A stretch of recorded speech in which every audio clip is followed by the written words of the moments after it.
우리의 삶에 이렇게 위기가 올 때가 있습니다. 이 아브라함의 삶에도 마찬가지입니다. 10절에 보니까 그에게 찾아왔던 위기는 기근이었습니다. 그 땅에 기근이 들었으므로. 기근이라는 말은 물질적인 위기가 왔다는 이야기죠. 먹고 사는 문제에 제동이 걸린 겁니다. 아주 심각한 위기입니다. 아브라함은 그 출신이 갈대아 우르입니다. 그런데 지금 가나안에 있습니다. 대출을 받고 싶어도 이 아브라함의 신용이 보장이 되질 않습니다. 낯선 사람에게 돈을 대출해주는 은행은 없기 때문입니다. 또 아브라함이 평소에 아는 사람이 없으니까 아브라함을 고용하거나 또 아브라함에게 일할 수 있는 기회를 주는 사람도 없었을 거예요. 사람이 살아가는 데 있어서 가장 기본적인 것 중에 하나가 먹고 사는 건데 그 문제가 지금 막히게 된 겁니다. 가나안에 와서 겨우겨우 방을 얻어서 살고 있지만 기근이 왔기 때문에 월세를 제대로 내지 못해 어쩌면 땅바닥에 나앉아야 될 상황이 왔을지도 모르겠습니다. 자, 이런 위기 속에서 아브라함이 생각한 대안이 무엇이냐면 애굽으로 내려가기로 결정하는 것입니다. 자, 우리 10절 말씀을 같이 읽겠습니다. 시작. 그 땅에 기근이 들었으므로 아브라함이 애굽에 거류하려고 그리로 내려갔으니 이는 그 땅에 기근이 심하였습니다. 애굽으로 내려가려고 했던 동기는 뭡니까? 살라고. 거기로 내려가면 살 수 있으니까 애굽으로 내려가기로 생각을 한 겁니다. 애굽에는 나일강이라고 하는 젖줄이 있어요. 그래서 기근이 와도 애굽은 끄떡이 없습니다. 그래서 애굽으로 내려가면 살 수 있겠다고 생각한 겁니다. 아브라함이 애굽으로 내려가려고 하는 그 동기는 아주 간단합니다. 그의 가족을 먹여 살려야 한다는 가장으로서의 현명한 대안이었습니다. 자기 아내를 지키기를 원하고 또 자기와 함께 따라왔던 조카를 지키기를 원하고 자기와 함께 있는 사람들을 지키기 위해서 아브라함은 애굽으로 내려갈 생각을 했던 겁니다. 하지만 애굽에 내려갔을 때 애굽에서 기다리고 있던 것은 또 다른 위기였습니다.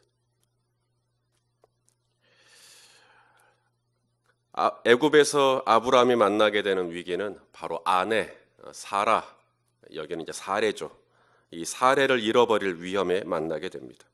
자, 15절 말씀 또 같이 읽겠습니다. 시작.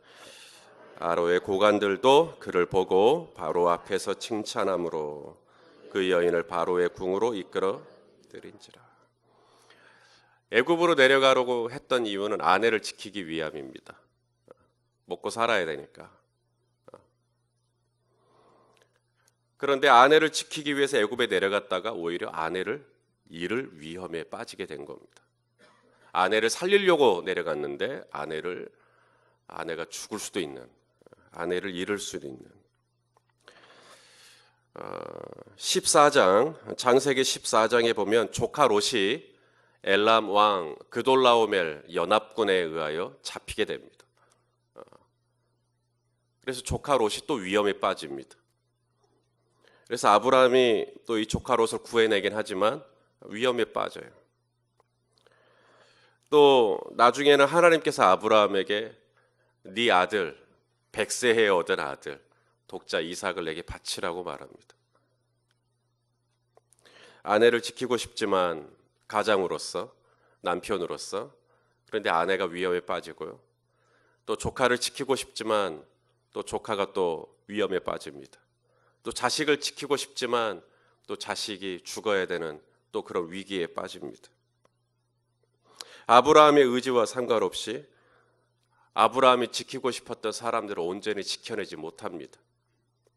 여기서 우리가 알 수 있는 게 뭐냐면 내가 아무리 잘 지키려고 해도 그것이 내가 온전히 지킬 수 있다는 것을 보장하는 건 아니라는 거예요. 내가 잘 간수하고 내가 잘 지키고 그러면 지켜지겠지. 그런데 내가 지키려고 하는 것이 온전할 수가 없다는 겁니다. 성경은 이렇게 얘기합니다. 시편 127편 1절 시작. 여호와께서 집을 세우지 아니하시면 세우는 자의 수고가 헛되며 여호와께서 성을 지키지 아니하시면 헛되도다. 파수꾼이 성을 지키는 게 아니라 하나님이 지켜주셔야 지켜지는 거예요. 어제 그리스 아덴에서 사도 바울이 했던 설교를 기억하실지 모르겠습니다. 인생의 행복은 어디에 있는가? 바로 하나님을 힘입어 살고, 하나님을 힘입어 기동하고, 하나님을 힘입어 존재하는 것. 하나님을 힘입어야 됩니다. 하나님이 지켜주셔야 됩니다. 하나님이 보호해 주셔야 됩니다. 내가 다 할 수 없습니다. 내가 다 지켜낼 수가 없습니다. 하나님께서 지켜주셔야, 하나님께서 보호해 주셔야 지켜지는 겁니다. 아브라함이 왜 애굽으로 내려가려고 했을까? 애굽에 내려가면 애굽이 나의 가정을 지켜줄 수 있다고 생각을 했어요. 애굽이 힘이었고, 애굽이 백이었고, 애굽이 대안이었고, 애굽이 해결책이었고, 애굽이 내가 생각할 수 있는 최선책이었습니다. 그래서 애굽으로 내려가기만 하면 애굽이 우리 가정을 반드시 지켜주리라. 그리고 나에게 기회를 주리라. 애굽으로 힘입어 살고, 애굽으로 힘입어 기동하고, 애굽으로 힘입어 존재하려고 했던 겁니다. 그런데 애굽으로 내려갔더니 애굽에는 또 다른 위기가, 또 다른 위험이 있었던 겁니다. 그래서 성경은 이렇게 얘기합니다. 이사야 31장 1절에 자 시작.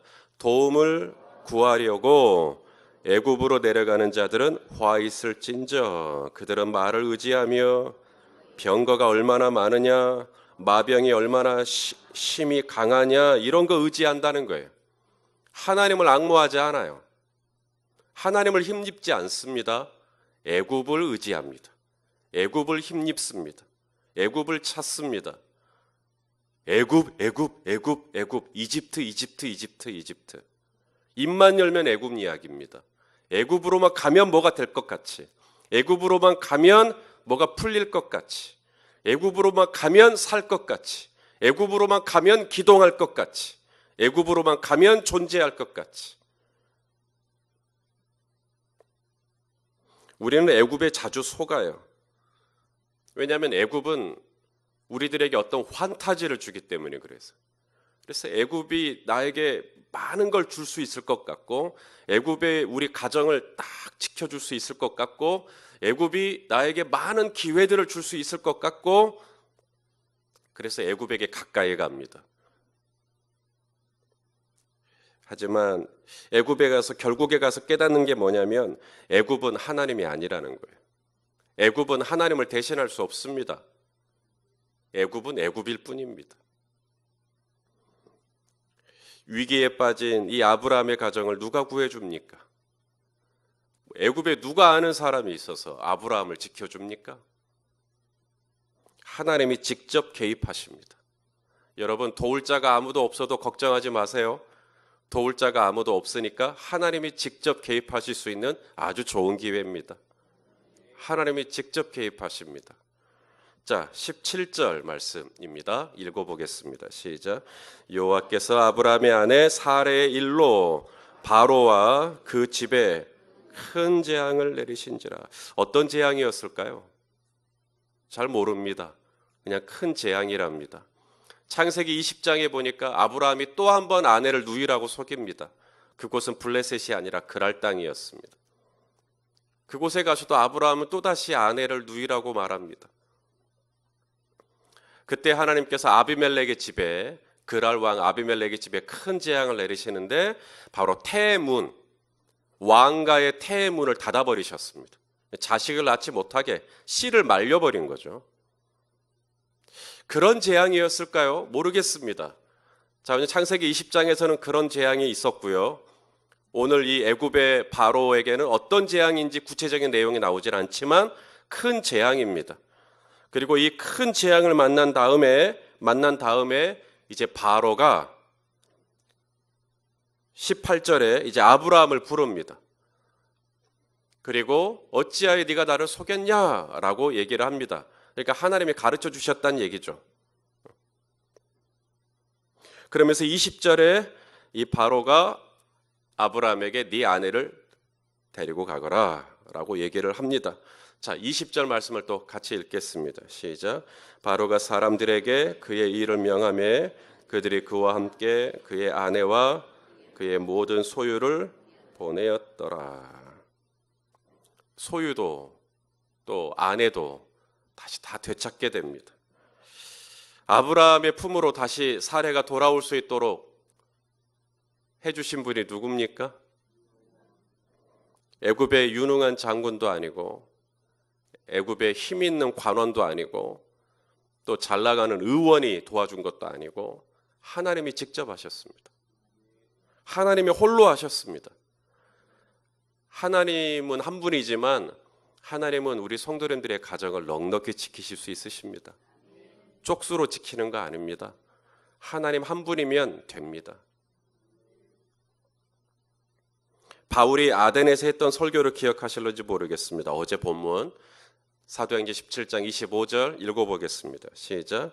또 무엇이 부족한 것처럼 사람의 손으로 섬김을 받으시는 것이 아니니. 하나님은 부족한 것이 없습니다. 그래서 누구에게 아쉬운 소리 하실 필요가 없습니다. 왜냐하면 부족할 것이 없기 때문입니다. 하나님 혼자서 바로를 상대하십니다. 그리고 바로를 움직이십니다. 그리고 아브라함의 아내를 살려내십니다. 하나님 혼자서요. 이스라엘이 블레셋과 싸우기 위해서 언약궤를 가지고 오죠. 언약궤를 가지고 오면 이길 수 있을 거라고 생각하고 그렇게 했는데 언약궤를 뺏깁니다. 그래서 언약궤가 블레셋 땅으로 들어가요. 어떤 일이 일어났습니까?